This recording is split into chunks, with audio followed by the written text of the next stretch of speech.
Santo anjo do Senhor, meu zeloso guardador, se a ti me confiou a piedade divina, sempre me rege, me guarde, governe, me ilumine. Amém. Podemos sentar. Você que também agora nos acompanha pelo sistema Canção Nova de televisão, de comunicação, também peço para que você possa, mesmo estando em casa, muitos estão agora preparando o almoço, correndo, mas o mais importante de tudo é poder escutar a palavra. Eu sou Rafael Brito, sou membro do Apostolado de São Rafael e Santos Anjos, e com muita alegria tenho a honra de poder estar aqui nesse lugar, na minha casa, na Canção Nova, casa do meu pai, Padre Jonas, e também do querido Padre Léo, que tanto pregou aqui nesse lugar. Dou as boas-vindas para você que está aqui, você que nos acompanha, nesse acampamento, Fortes na Tribulação.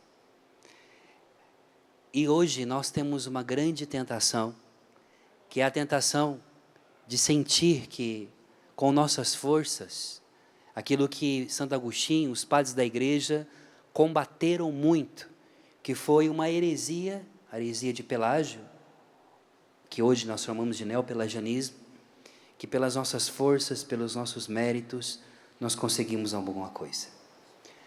Mas é na provação que nós somos provados, e ao mesmo tempo é na provação que nós entendemos o quanto somos frágeis. É na prova, quando você já não tem mais ninguém nessa vida, além de Deus, para se apoiar, que você começa a perceber que aquilo que foge às suas mãos, às nossas mãos, aquilo que a gente achava que nós podíamos controlar, nos lembra quem somos, que nós somos o quê? Pó, e ao pó voltaremos. É providencial essa música, porque essa canção, ela é antiga, nossos avós cantavam, mas não tem, não sei você, pelo menos na minha cidade, no interiorzão lá de Barreto, tão velho de guerra, quando cantava essa música era em velório. Na hora que pegava, na hora que, não é, ah lá, canta, essa música é música de velório, mas ela é propícia porque você vai entender porque é a pregação que eu vou fazer hoje.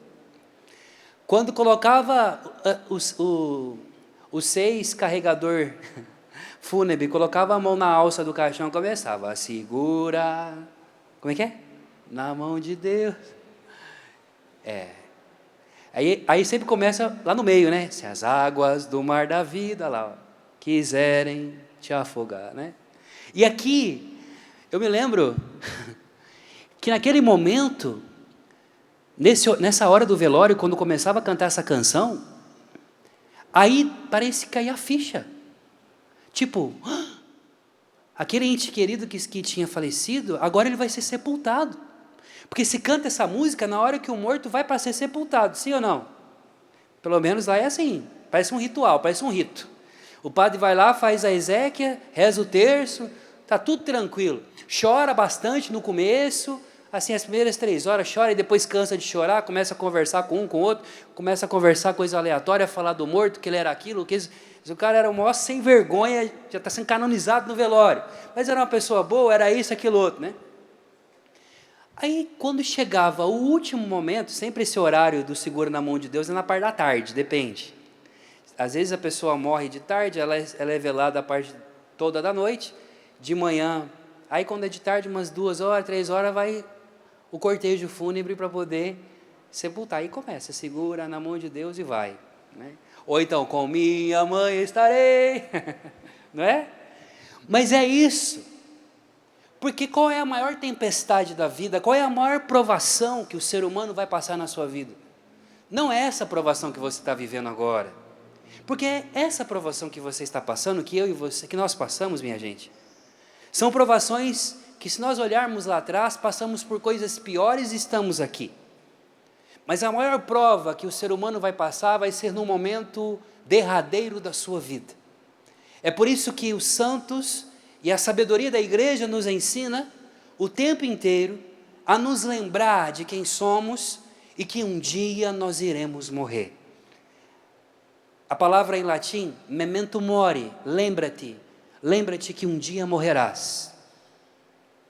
Nós vivemos em uma época, em uma sociedade que se esqueceu, justamente por causa daquela filosofia e também do modernismo que entrou, não somente na cultura ocidental, mas por causa das tecnologias, do conforto, da busca constante de termos algo sempre melhor, o prazer, a tranquilidade, o conforto, aquilo que é mais rápido, a gente esquece que um dia nós vamos morrer. E quando nós nos esquecemos que nós iremos morrer, nós temos a ilusão da imortalidade. Mas quem sabe que os seus dias estão contados, como diz a palavra de Deus, vive o momento de agora experimentando a presença do Todo-Poderoso. Agora, a palavra que eu quero trazer com você, está em Tobias, capítulo 1, versículo 3. Livro de Tobias, capítulo 1, versículo 3. Eu costumo dizer que eu me considero muito mais um contador de histórias do que um pregador. Porque contar histórias era o jeito que Jesus contava para a multidão. E assim a gente consegue encontrar nas histórias e ao mesmo tempo na pregação aquilo que a palavra em si traz para nós. Eu sou membro do apostolado de São Rafael e Santos Anjos, eu quero que vocês depois conheçam essa obra. É uma obra onde nós propagamos a devoção aos anjos. Eu tenho uma live que faço todos os dias às 21h30 no meu canal Rafael Brito, lá no YouTube, mas também você pode me seguir no Instagram, nas redes sociais. Rafael Brito, vai lá, porque depois você vai aprender muito sobre os anjos. Veja, a fé, ela é um escudo nas provações, mas é um escudo diferente do modo como nós imaginamos.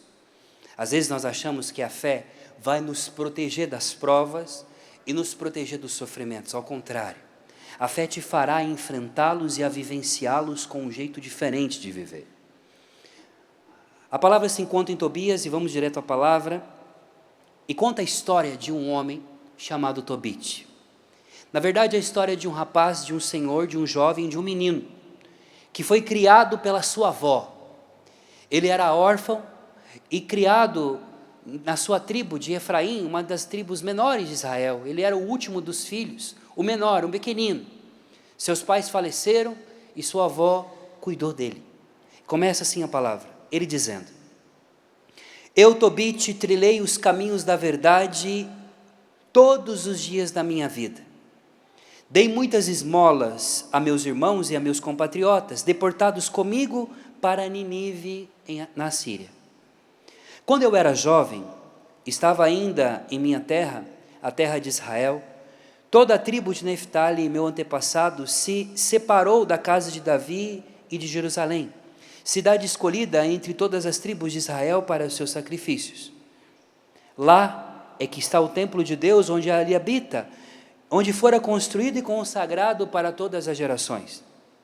Todos os meus irmãos e a casa de Neftali ofereciam sacrifícios ao bezerro de ouro que Jeroboão havia construído em Dan, sobre as montanhas da Galileia. E muitas vezes, presta atenção, muitas vezes, eu era o único a vir em peregrinação a Jerusalém, por ocasião das festas para cumprir a lei que obriga todo Israel para sempre, e acudia presuroso com as ofertas dos frutos dos animais, do dízimo, do gado e da lã. Eu as entregava aos sacerdotes. O segundo dízimo eu dava para gastá-lo em cada ano em Jerusalém, o terceiro entregava aos órfãos, às viúvas e os estrangeiros que viviam com os israelitas. E dava a eles 3 em 3 anos, e nós consumíamos conforme os preceitos da lei, porque assim tinha me ensinado a minha avó Débora, mãe do nosso pai Ananiel, pai de meu pai, que havia morrido e deixado-me órfã. Chegando à idade adulta, casei-me com uma mulher da nossa parentela chamada Ana, e ela me deu à luz um filho, ao qual chamei de Tobias. Quando aconteceu a deportação para a Síria, ao ser desterrado para Nínive, todos os meus irmãos da minha raça comiam dos alimentos dos pagãos, quanto a mim eu me guardava de comer daqueles alimentos. E como eu me lembrava do meu Deus com toda a minha alma, concedeu meu Altíssimo um favor diante do rei. Morto o rei, sucedeu-lhe que seu filho Senaqueribe tomou lugar em seu trono. E ele, então, retirou de mim tudo o que tinha e fui me esconder. Palavra do Senhor. Graças a Deus. Meus irmãos, a história de Tobit, no livro de Tobias, nos narra a história de um homem justo, que cresceu na lei, buscando vivenciar um culto agradável a Deus. A diferença de Tobit para com os outros israelitas que iam ao culto no templo, foi que ele aprendeu com a avó, que você precisa de amar a Deus, não somente com palavras, mas também com ações, e que adorar a Deus e prestar um culto a Ele, é também cuidar daqueles pelo qual precisam, e que pediram a Deus um pouquinho, um cadinho de uma resposta. Pois cuidar dos órfãos, das viúvas e dos estrangeiros, pois dar de comer e dar esmola a quem tem fome, a quem passa na sua casa, mesmo quando você precisa, sobretudo no tempo de provação, preste atenção, se você olhar bem, Deus sempre te mandará alguém para que você ajude no tempo em que você mais irá precisar. Eu não sei, talvez isso é só comigo, eu não sei se é com você também, mas quantas vezes, às vezes faltando dinheiro em casa, o pobre batia pedindo comida, ou alguém pedia algum dinheiro para poder dar de comer a alguém, porque assim Madre Teresa nos ensina, ela dizia, eu pedi paz, Deus me mandou a oportunidade para que eu tivesse controle e vivenciasse aquilo com paz, eu estava com necessidade, Deus me mandou alguém mais necessitado do que eu, porque ao final das contas, aqueles que têm uma vida constante com o Senhor e que busca viver nele, vive na sua alma uma profunda angústia de espera, mas ao mesmo tempo vive e busca em todo o tempo uma resposta, e essa resposta muitas vezes o Senhor não nos dá, mas Ele pede para que nós possamos ser a resposta para quem nos procurou. É um paradoxo.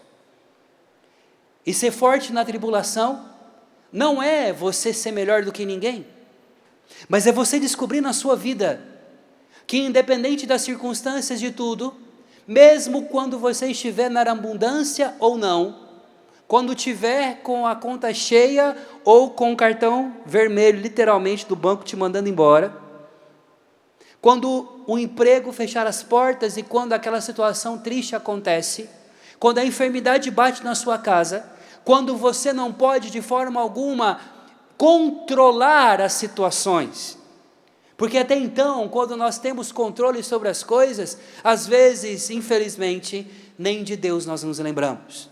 Mas a provação chega, e quando ela chega com força, porque você pode falar para a pessoa que está do seu lado, pergunta para ele assim, você já passou por prova? Está passando por provação? Pergunta para ele.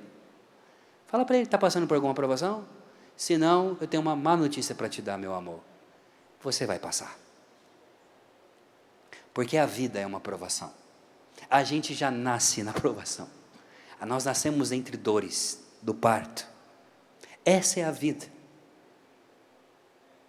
Mas existe uma diferença daqueles que vivem neste vale de lágrimas, nas dores sozinho, e aqueles que andam com Deus. A história de Tobit é uma história linda, porque ele é um homem justo, que busca adorar a Deus, fazer o certo, buscar aquilo que é certo, adorando ao Senhor, enquanto os outros estão fazendo idolatrias, adorando, e de um modo ou outro, nós vemos aqui uma realidade aonde o Deus Todo-Poderoso está olhando para Tobit, mesmo diante das circunstâncias. Agora você imagina, você ser levado, invadem aqui agora, Cachoeira Paulista, o Brasil, e te levam embora, te arrastam, levam você embora. Você sai só com a sua roupa do corpo, com o seu filho e com a sua esposa, como foi com o velho Tobit, e ele deixa para trás tudo que ele construiu, tudo aquilo que Deus prometeu para ele, tudo aquilo que Deus falou. Você imagina às vezes quando Tobit subia a Jerusalém para adorar a Deus, das ofertas que ele fazia, ele fazia 3 tipos de oferta. Ele pagava o dízimo dos holocaustos, ele pagava o dízimo dos sacerdotes, ele dava de 3 em 3 anos, ele juntava o 10% do que ele ganhava do salário dele em 3 em 3 anos, colocava na aplicação, em vez dele pegar aquele dinheiro e aplicar ou fazer um investimento, ele tirava e dava para os pobres. E ele acreditava fielmente na palavra de Deus, que aquele que dá de comer a quem tem fome, ou aquele que empresta ao pobre, empresta a Deus. E agora ele vê o império da Assíria vindo e arrastando, levando embora todo mundo, a sua família. Mas Tobit não perdeu a sua herança e nem a sua riqueza, porque não é sobre coisas, não é sobre o que você tem, não é sobre suas posses, mas sobre a maior riqueza que você tem, a sua família, os seus filhos. Tobit perdeu tudo, mas não perdeu seu filho, não perdeu sua família. Aqui então, nós conhecemos o resto da história. A história do livro de Tobias, ela é conhecida por causa da história do arcanjo Rafael, o medicina de Deus, o anjo que foi enviado para curar o velho que ficou cego e a moça Sara, que estava com depressão, ferida na alma, e que os dois pediram a Deus a morte. Era tão forte a provação na vida deles, que eles pediram a Deus a morte. Quantas pessoas nós conhecemos, que têm passado nessa vida, e que já não suportam mais as provações que têm passado. Pessoas doentes na alma, no espírito e na mente, com profunda depressão, e você que nos acompanha também. O Senhor me mostra muitas pessoas que estão me acompanhando agora aqui, e que também estão passando por provas. Pessoas que tiveram nas suas famílias, pessoas que tiraram a sua própria vida, porque não aguentaram a dor da existência constante de provas que não passam. Mas eu quero dizer uma coisa para você. Aqueles que têm o Senhor como a sua herança, aqueles que entenderam que tem que colocar na mão de Deus determinadas realidades que fogem ao teu controle. Fugir ao controle de Tobit, ser arrastado com sua família e seus filhos e com o seu povo para um país distante. Ele não podia controlar isso, ele era somente um homem. Existem coisas nessa vida que nós não conseguiremos jamais controlar. Mas não é importante você controlar as coisas. O que importa é que Deus dirija os teus passos. Porque assim diz a palavra, o homem pode organizar o seu caminho, mas é Deus que dirige os seus passos. E colocar a sua vida na mão de Deus não é algo tópico, algo aleatório. Colocar a sua vida na mão de Deus é realmente deixar ser guiado por Deus, é segurar na mão de Deus e ir. Segura na mão de Deus e vai, meu filho. Como uma criança que não sabe andar e ficar em pé e precisa de segurar na mão de alguém para se equilibrar, porque sozinho cai. É como os apóstolos no meio da tempestade, que estão passando por tribulações, e que está a tempestade acontecendo, Jesus vem andando sobre as águas, Pedro vem andando, gritando, Jesus vem, Pedro vem, começa a afundar, e aí Pedro estende a sua mão e segura na mão de Deus que o tira das águas. Essa música, eu não sei se foi pensada por acaso, mas ela faz todo sentido com o tema, até mesmo com a imagem que está aqui atrás. Se as águas do mar da vida quiserem te afogar, segura na mão de Deus e vai. Essa música foi inspirada na tempestade acalmada do Senhor. Você não vai poder enfrentar, muitas vezes, não vai conseguir na sua vida resolver determinadas situações. Você não vai poder impedir a tempestade, mas você vai poder enfrentá-la. O deserto, ele vai ser necessário, mas você não estará sozinho. A provação, a dor, ela não será evitada, mas você não estará só. Tobit é levado para lá, arrastado com a sua família, e quando ele chega na Síria, em Nínive, ele alcança a graça diante do rei, ele começa a se tornar um dos administradores daquela região, fica muito rico, ajuda os seus irmãos, aqueles que não podiam comer. Uma vez por ano ele chamava alguém para comer em casa, ele dava de comer, ele dava esmola, ele fazia tudo que ele aprendeu com a avó. O rei morre, chega a Senaqueribe, que era alguém que odiava Israel, queria acabar com a raça de Israel, confisca todos os bens de Tobit. Tobit fica sem nada, de novo, uma segunda vez. A primeira vez, o tiram da sua terra e ele sai só com o que tem. A segunda vez, pior ainda, numa terra estrangeira, são confiscados seus bens, ele tem que fugir e vai viver na casa de um amigo escondido durante 40 dias, até que depois Senaqueribe é morto pelos seus filhos e lhe é restituído tudo. Mas veja, perdeu uma primeira vez, perdeu uma segunda vez, o rei morre, lhe é restituído de novo, e agora ele está de novo com a sua fortuna, sim ou não?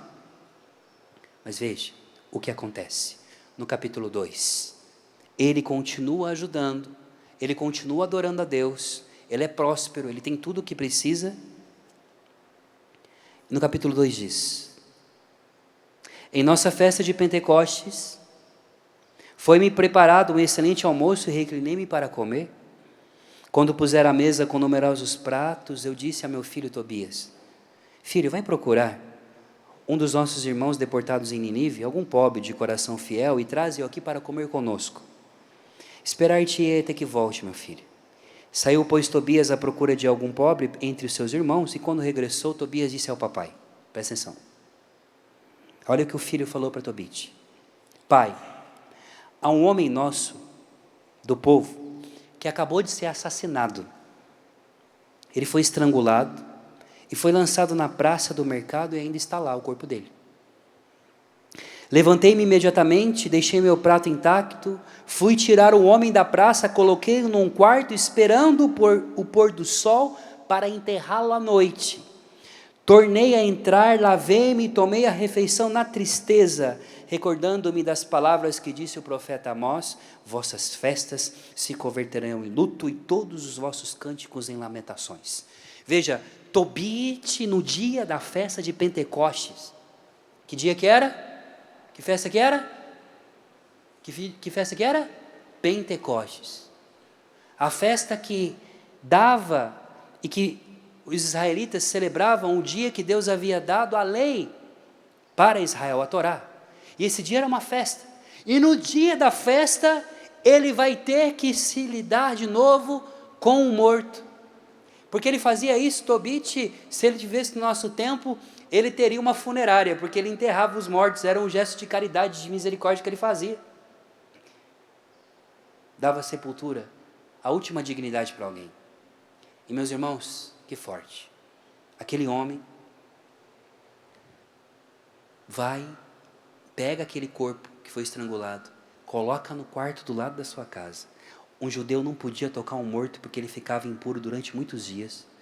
E ele não se importa com isso, porque para ele o que importa é poder dar sepultura a um irmão seu. Ele prefere ficar impuro pela lei mosaica do que deixar um irmão seu jogado na praça e apodrecendo. Olha que forte. Tobit nos ensina que nós precisamos, dentro daquilo que é o maior dom que nós recebemos da igreja, é lembrar que o amor é maior do que os nossos escrúpulos. Aquele homem, ele vai a noite toda enterrar, cavar uma cova escondido, porque ainda era perseguido. E acontece aquela história que você já sabe. Quando ele volta de manhã cedo, ele se encosta no muro, tem alguns pardais que defecam, caem, as fezes de pardais sobre os olhos dele, ele fica cego, gasta tudo que tinha. E de novo, pela terceira vez, ele perde tudo, materialmente. Porque ficou cego, não podia trabalhar. As pessoas começam a dizer para ele: e aí, o que adiantou você ser bom? Do que adiantou você ajudar, você tirar do seu, agora que você precisa, sumiu.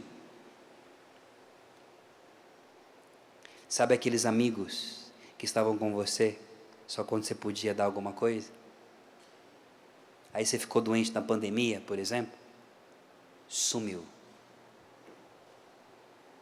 Aí você olha para o lado, você olha para o outro. Você vê as crianças que você precisa alimentar, as contas que precisa pagar. Você liga para um, liga para outro, pede um dinheiro emprestado, pede uma ajuda no trabalho, uma indicação aqui, some todo mundo. Aí você pergunta, ué, mas a palavra diz que a gente tem que ser bom? E a gente procura ser bom, o que acontece? A aprovação parece para quem é bom, o bicho aperta? Não é assim? Queridos, Tobit ficou cego, ele não tinha mais ninguém. Então, ele começa a orar, a adorar a Deus. Em um determinado momento da oração, ele fala para Deus assim, Senhor, eu estou tão envergonhado porque sou cego e não consigo mais sustentar nem minha casa, que eu lhe peço a morte. A palavra diz que naquele momento, do outro lado tinha Sara, que tinha já morrido mais de 7 maridos. Os caras eram corajosos também, né? Você imagina? Você imaginou? Você se apaixonar. A Sara tinha um negócio que ela... aquilo ali era uma paixão fatal, literalmente. A pessoa ficava apaixonada. Na hora que apaixonava, chegava a pedir a mão em casamento para o pai da Sara, o seu Raguel. O velho já estava com a pá na mão, assim, tipo assim, você quer casar com a minha filha? Tá bom, demorou, filho. Onde o senhor vai com essa pá aí, seu Raguel? Não, é que eu tenho aqui no fundo de casa, aqui, eu comprei um pedaço de terra aqui para poder fazer uns túmulos, já tem uns 7 enterrados, esse é o próximo. Essa coitada que sepultou 7 vezes. Veja que a morte, você está entendendo o que eu estou falando?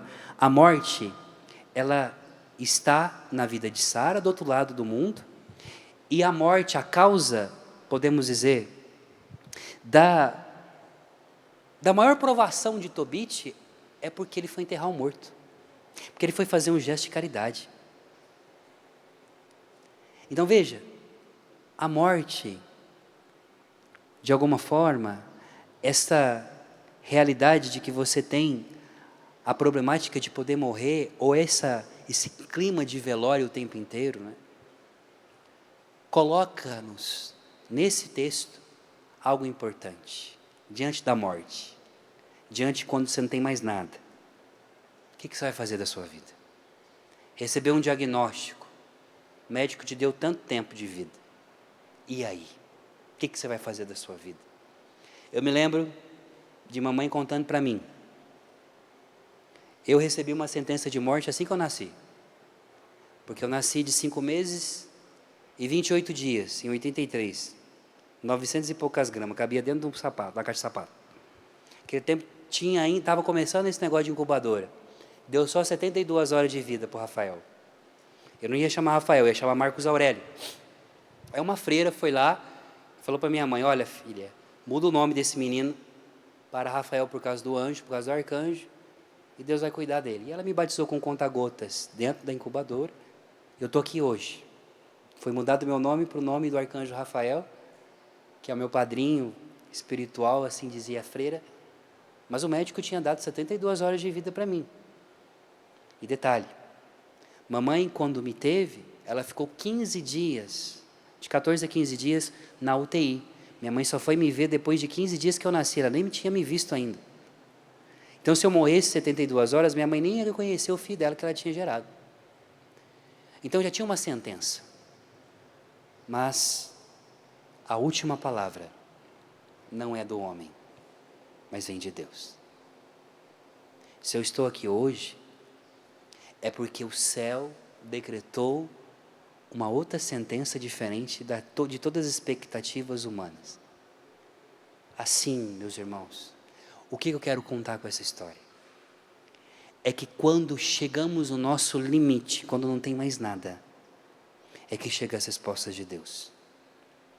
Quando Tobit pede a Deus a morte, Sara também, a palavra de Deus em Tobias nos diz que naquele momento, enquanto ambos pediam oração, pediam a Deus a morte, a palavra nos diz que, naquele instante, na glória de Deus, foi ouvida a oração de ambos, do velho cego e da jovem depressiva, com angústia de morte, com vontade de perder sua vida, e a palavra diz, foi ouvida a oração de ambos, e foi enviado o arcanjo, o anjo Rafael, para curar os dois, para tirar as manchas brancas dos olhos de Tobite, a fim de que visse a luz de Deus, e dar a Sara, Tobite, a fim de que, filha de Raguel, como esposa a Tobias, filho de Tobite, livrá-la do demônio Asmodeu,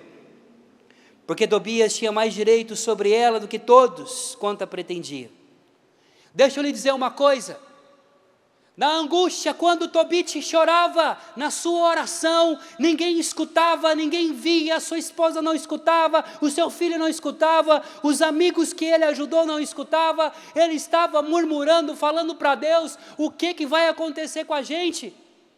Quando os apóstolos estavam no barco, no meio da tempestade, naquela tempestade, no meio das ondas, do vento, do mar agitado, eles gritavam. Você acha que o grito deles abafava o clamor e o barulho da tempestade? Nem fazia cócegas no barulho do mar.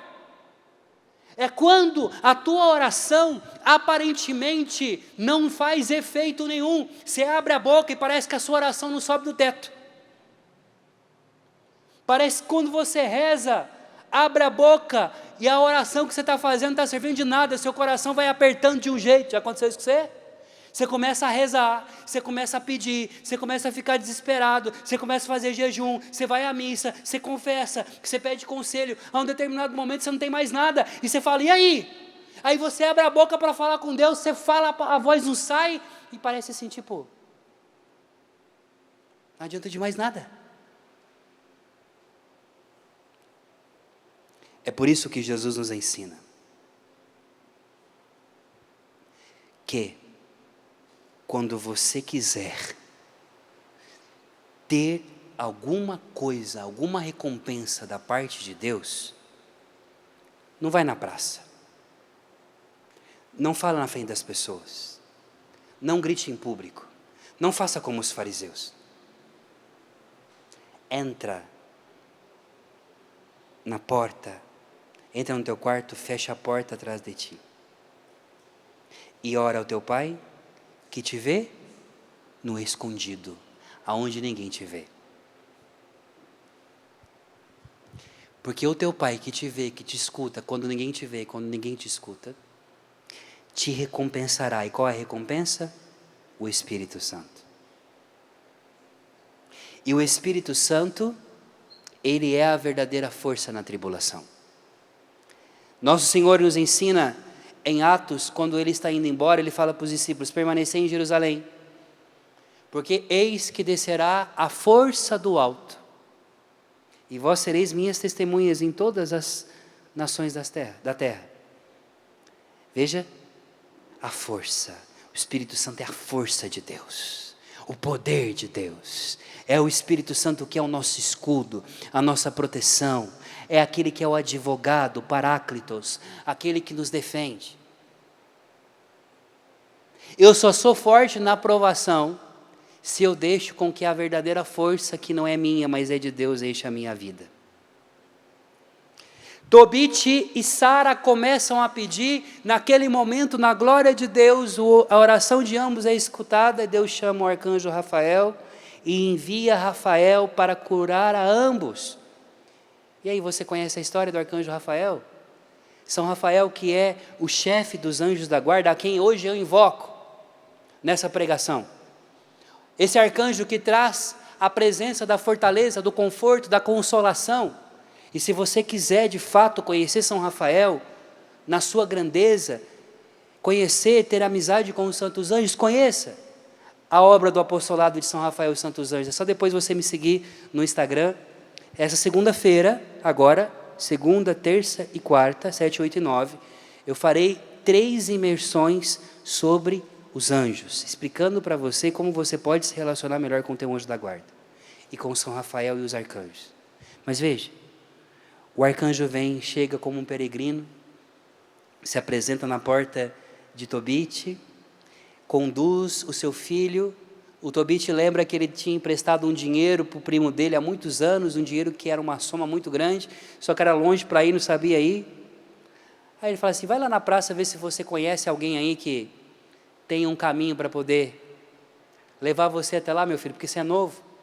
Quando ele sai na porta de casa, ele encontra um rapaz de pé. Ele falou, tudo bem, moço? Como é que o senhor está? Tudo bem. Como é o seu nome? Ele fala, meu nome é Azarias. Azarias significa presente de Deus. Só que era São Rafael disfarçado com o nome. Porque também os anjos, eles são meio assim, FBI, meio Polícia Federal, são disfarçados. Quantas vezes você encontrou com anjos na sua vida e você nem sabe? E veja, ele fala assim, quem é você? Eu sou Azarias, sou um presente de Deus para você. E o que você precisa, ô Tobias? Não, eu estou querendo ir para a Média, é muito longe no seu caminho. Fala, rapaz, eu acabei de vir de lá agora. E só para você saber, eu estava na casa de Raguel, que é um dos nossos parentes lá. Raguel? Sabe aquela coisa de interior? O Raguel? O quê? Não, mas você é parente do Chico? Não, o Chico eu brincava com ele, jogava bete na rua com ele, nós brincava de pega-pega. Estudei com ele na escola. Então, é isso aí, então beleza, eu conheço lá, estava lá agora, semana passada estava lá. Nossa, eu estou precisando de ir lá, cara. Então fala para o seu pai, vai lá falar para o seu pai que eu sou parente dele, deportado também, sou um dos seus irmãos. O arcanjo São Rafael, o anjo que ensina para nós na Bíblia que nós somos irmãos dos anjos. E aí Rafael conduz o Tobias até Sara. Na hora que o velho vê, o pai da Sara vê o Tobias, fala, não, mais um. Costa, chama a Bill aí, já fala para a Bill aí que é para poder colocar na conta do pai dele, porque a Bill, vocês sabem o que é a Bill, né? A Bill lá no interior é um plano funerário que você paga 300 conto por mês a vida inteira, 40 anos você paga. Mas todo plano funerário é assim. Na hora que você morre, você paga o caixão a vida inteira. Não adiantou nada você pagar o plano. É só para poder, sei lá por quê. O pobre no Brasil, estatisticamente é isso, viu? Diz que no Brasil, o brasileiro ele gasta mais em plano funerário do que em plano de saúde. Porque a gente está preocupado do jeito que para não dar trabalho. Vai morrer, pelo menos caixão tem. Túmulo não é para pegar emprestado, mas pelo menos caixão tem, né? Ai, meu Deus do céu. Eu me lembro quando meu tio morreu na pandemia, foi uma tristeza. O tio Carlinho, a vida inteira dele pagou plano de funerário. Na hora de poder enterrar o tio Carlinho, falaram que subiu o preço do caixão. Porque a gente sabe, né? Mas eu estou dizendo o seguinte, estou brincando, mas estou dizendo o seguinte.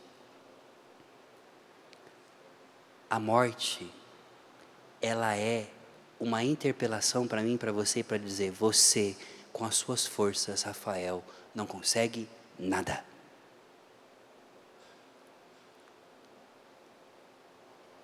O velho falou assim, seguinte, chegou mais um, não posso pagar plano funerário, tem quintal em casa, já fiz um cemitério clandestino aqui em casa. Aí o coitado do Tobias, né, estou vendo os dois ali, filma aqui esses dois ali, Olha que gracinha, o Tobias e a Sara ali, tá até de preto, misericórdia, hein? Não é de luto, né? Comprou aqui na Canção Nova a camiseta. Mas olha só, olha lá, que salva de palma, que gracinha. E aí os dois, eu falo assim, bom, se apaixonaram, né? O Tobias chega para Sara, a Sara olha para Tobias olha para Sara na janta. Se apaixona. Tobias nem teve muito problema de pedir a mãe em casamento para a filha. O pai falou assim, eu acho que o Ragal falou assim, você também? Tá bom. Meu filho, se você conseguir, vai ser uma alegria para mim, né? Minha filha está tão triste aí, não aguento mais ver ela nessa tristeza. Sobem para poder ter a noite de núpcias. São Rafael já tinha explicado, São Rafael está cuidando de tudo, ensinou Tobias a adorar no momento das núpcias. Mas enquanto eles estão adorando, o velho está cavando cavando a cova no fundo do quintal. Foi cavar o túmulo. Está na palavra. De manhã eles vão lá e eles estão vivos. E aí, São Rafael reconduz Sara com Tobias, foi pobre, lascado, sem um tostão no bolso, voltou cheio de dinheiro e ainda com uma mulher bonita ainda. E quando ele volta, a palavra diz que São Rafael cura o velho Tobit, e depois ele se revela e diz: eu sou Rafael, um dos 7 que assiste à presença de Deus, e quando tu, Tobias, enterrava os mortos, levantava da tua mesa, quando você ajudava, era eu que lia as tuas orações diante de Deus, e por isso eu fui enviado a ti. E aí a palavra como Jó, Tobias te recebe 7 vezes mais do que ele teve em toda a sua vida. Ser forte na provação é descobrir na própria existência, é descobrir na sua vida, que independente de qualquer coisa, você, ao fim de tudo, tem que ter Deus como única herança da tua vida. Veja, ser forte na provação é num velório você poder ver diante dos seus olhos aquela pessoa que você amou a vida inteira partindo, mas você acreditar que um dia você vai encontrar com ela. É você entender que na morte Jesus, nosso Senhor, nos encontrou. Quis descer à mansão dos mortos para fazer daquele lugar terrível de escuridão um lugar de vida. E eu quero dizer para você que essa pregação é para você que chegou aqui agora. Para você que está me acompanhando também pela TV, pelo canal do YouTube da TV Canção Nova. Eu quero entregar essa palavra para você. Se você chegou no seu limite, se você já não tem mais respostas humanas, se já não existe mais saída para você, quando você chegou no limite, é o momento da hora de Deus. Se você chegou no teu limite, saiba que é o momento em que o anjo se levantou para interceder por você. Vocês dois são casados? Estão namorando? Vão casar? Já pediu ela em casamento? Ano que vem vai pedir? Semana que vem você vai casar? Ah, então era surpresa. Então agora o Brasil inteiro está sabendo que você ia pedir semana que vem. Que coisa linda. Olha o que São Rafael faz, hein? Já agradece, hein? Mas que Deus abençoe vocês. E se for vontade de Deus, que a vossa família seja uma família abençoada. E os vossos filhos também, viu? E o que vocês vieram aqui encontrar nesse encontro era essa pregação do pregador falando para você que São Rafael, os anjos estão cuidando de tudo. Viu? E para você também. Mas veja, nessa resposta, o anjo chega quando tudo pareceu perdido. E São Rafael está entrando na sua casa, junto com o teu anjo da guarda, intercedendo por você que já pediu e que não tem mais nada. Eu convido você a ficar de pé. Nós vamos orar. Coloque a mão no seu coração. Feche seus olhos por um momento. E se por acaso você chegou aqui, no limite, sem forças, você está no lugar certo.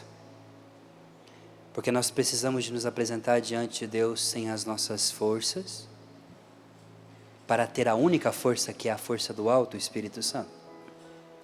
Precisamos de estar com o Senhor, como crianças. Quantas vezes você fez a experiência pequeno e talvez até mesmo com seus filhos, quando a tua criança ficou doente. Sem forças você segurou no colo, levou ao médico, enquanto tomava o soro ou o remédio você fazia carinho, enquanto ela adormecia, ou enquanto sem forças por causa daquela enfermidade, daquela gripe ou daquela pneumonia, você ao lado da cama era para ela, para a tua criança, para o teu filho, ou a sua mãe, seu pai, sua avó, foi para você. Deus sempre será para você essa presença.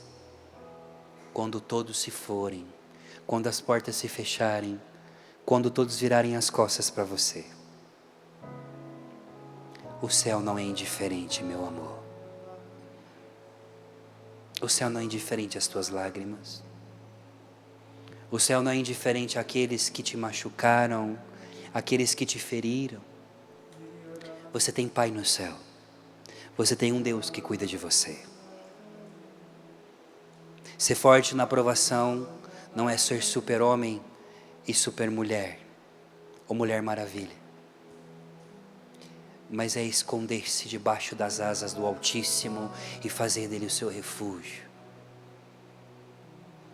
É continuar adorando mesmo quando não dá, é continuar agradecendo quando não tem motivos, é continuar louvando quando as palavras não vêm, mas olhando assim como nessa imagem, os apóstolos em meio à tempestade, o vento, o rumor, as ondas batendo no barco. Eu sempre tenho algo que é muito forte para mim, que eu digo: o som da tempestade assustadora não pode jamais fazer com que Deus não escute o gemido do teu coração. Deus está escutando aquilo que você carrega no teu coração hoje.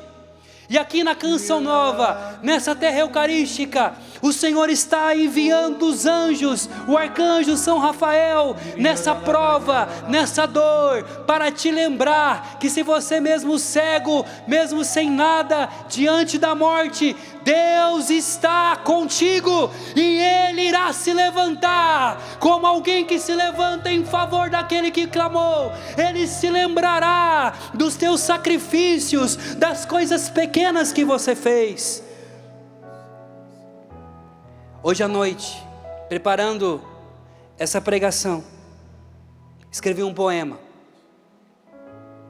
que diz assim: quando o céu se fecha em bruma e a alma geme em solidão, é aí que Deus nos escuta, mesmo em silêncio.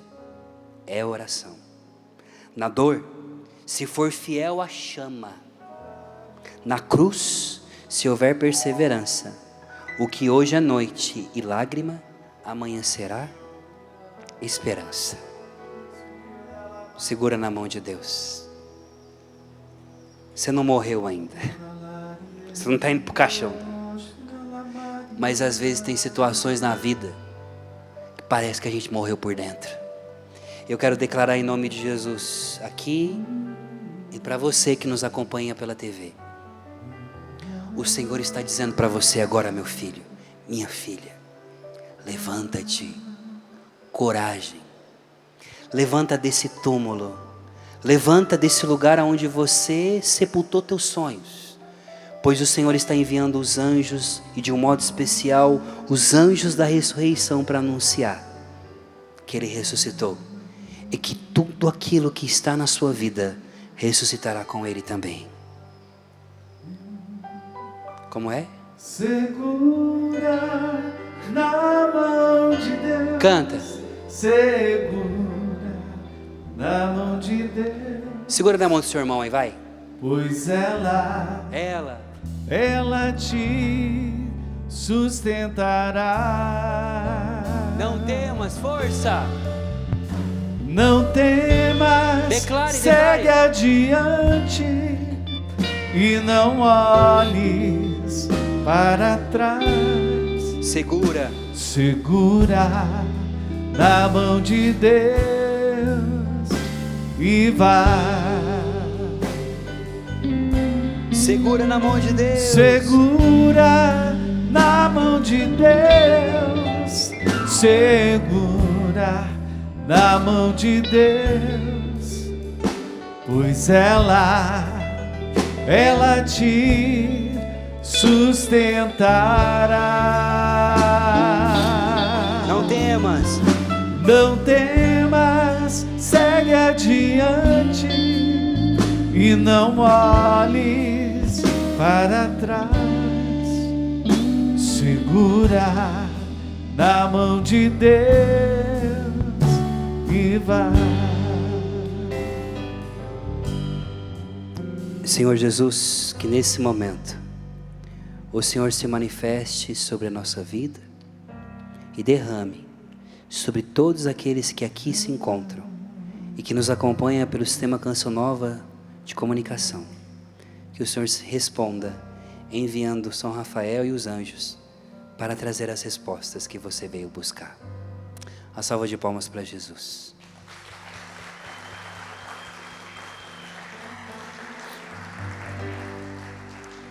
Segura na mão de Deus, segura na mão de Deus, pois ela te sustentará. Não temas, segue adiante e não olhes para trás. Segura na mão de Deus e vai com esperança no coração. Segura, segura